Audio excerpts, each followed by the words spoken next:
Comair was founded by the Novik and Maritza families and operates the British Airways license in South Africa as well as Kulula.com. It has a market cap of 587 million rand. Comair recently launched the first of 8 new 737-800 series Boeings. It trades on a price-to-earnings ratio of 38, but recently skipped its dividend. Comair, now we know that one always goes against SAA, and they're always fighting for this. Yeah, and this is the problem. We know of the issues with SAA in the public domain at the moment, but really what it comes down to is that the government of South Africa has sort of decided that SAA is like a national carrier. So even though it lurches from one year to the next, not really making sizable profits, the government keeps bailing them out or giving them credit facilities or loan guarantees. So against that kind of opposition, it's very hard for the private guys to compete, because we know the environment is very difficult for travel at the moment and for the high fuel prices and the weak rand. So it's the worst kind of environment for the airlines, because they've got to fund their jets, they've got to buy fuel, and now they've got this big competitor who isn't playing by the rules. It's very tough to know what to do. So Chris, would you say that government is really shutting out the smaller players or the competitors of SAA? Well, it's certainly doing its very best to try, without a shadow of a doubt. And against that background, Comair is doing an exceptionally good job. I mean, this airline has been in existence for 60 years, and I think this was the first year that, at the interim stage at least, it made a loss. I think it kind of almost made up for that at the full year.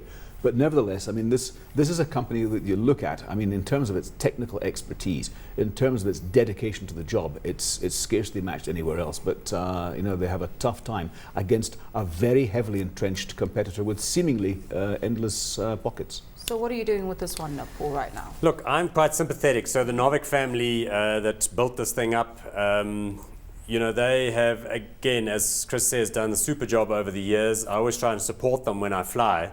The problem is, as I say, that they can't really just increase their prices, because then they'll run up against SAA. And for one reason or another, people are very price competitive and price sensitive when buying air tickets.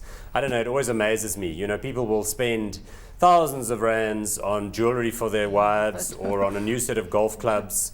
The kids will fly all over to their summer holidays. They suddenly want to get, you know, the cheapest price, and they'll take a different airline and go to a different airport just to save $50. So it's problematic.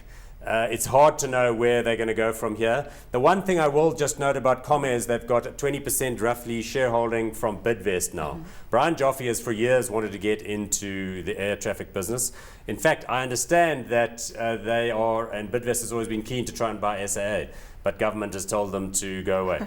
So I don't know, maybe that means in effect that Comair could become the vehicle for some other larger projects that Joffe had in mind. So hot or not, Chris, Comair? I would like to say hot, but unfortunately I can't. If you take that share price graph back 15 years to when it was first listed, it's trading less than it was then. So from an investment perspective, I don't think it's there, unfortunately, but I love the company. So not hot. Not hot. Paul, hot or Same not? with me. Great guys, but a really nasty industry. So not hot. Two not hots on Comair.